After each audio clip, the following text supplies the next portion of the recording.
To Big Flick Energy, we recently got news that both Shazam! Fury of the Gods and Aquaman the Forbidden Kingdom are getting delayed. Shazam is moving to a March release and Aquaman is moving to a Christmas release. What's interesting about all of this is not the first time these films have been delayed. You see, a couple months ago, they moved Aquaman, Black Adam, and The Flash back and moved Shazam forward to 2022. Before this, we believed The Flash to come out before Aquaman 2, but this move changed that. Given we knew The Flash was going to include Michael Keaton's Batman and pretty much replace Ben Affleck's Batman in the DCEU, we started getting news of these other DCEU films bringing in Michael Keaton, like Aquaman 2 in a small cameo, and Batgirl. However, with changing the dates around for Flash and Aquaman, it didn't make sense to have Aquaman meet Michael Keaton's Batman. This eventually resulted in us seeing Ben Affleck filming a scene for Aquaman 2, despite him having said in the past that he's done with the DCEU. But now he just seems to keep on coming back for The Flash and for Aquaman 2.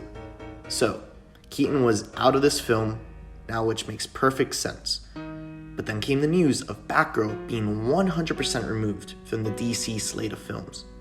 This was a surprise to us all. And it's reportedly being done as a tax write-off. But I always thought there was a bigger purpose behind this decision, which deals with the end of the Flash movie.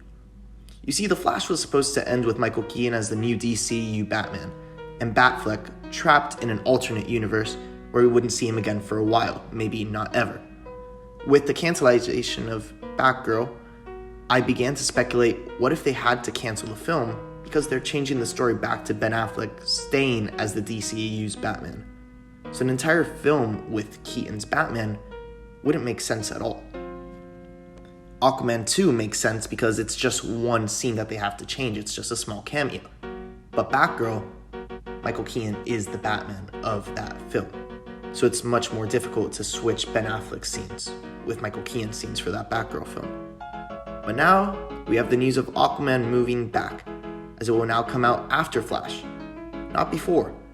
Which really brought me to think, wait, so why film a scene for Aquaman 2 with Ben Affleck if he's not the DCEU Batman anymore? That makes zero sense. And just to check, I went to Jason Momoa's Instagram where he first made the news public of Ben, and the post of him and Ben is still up. Meaning, nothing's changed, or Jason Momoa just forgot to delete it. This makes it so that the events of Flash will be taking place before Aquaman, and for Ben Affleck to appear, we will need the ending of Flash to change to keep Affleck as DCEU's Batman. So this is going to make Keaton's storyline in the Flash movie more similar to that of Andrew Garfield and Tobey Maguire in No Way Home, which I do prefer. He'll still have a large role in that film, but it won't keep him as that character for the long run. It'll be nice to have some consistency in these films and not have the biggest character in the universe, Batman, leave. This really is a great sign in terms of what can happen down the road with a DCEU Batman project, or another Justice League project, or even in bringing back Henry Cavill's Superman.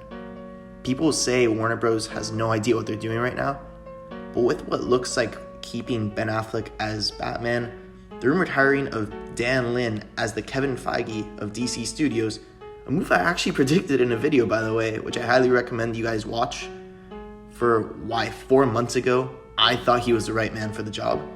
Then also getting Ezra Miller the help he needs so at least this one Flash film can finish and they can do what they want with the character after that, along with DC announcing they have a 10-year plan, which I will do a video on for what I think their 10-year plan should be. So with all of that, I'm more confident than most on the future of the DCEU right now and DC Studios as a whole, and think you guys should buy into that DC stock right now because they have a plan and I'm just trying to unmask it. So honestly, thank you so much for watching this video. Please let me know down in the comments your thoughts on Ben Affleck returning as the DCEU's Batman. And just like, comment, and subscribe down below. See you next time on Big Flick Energy.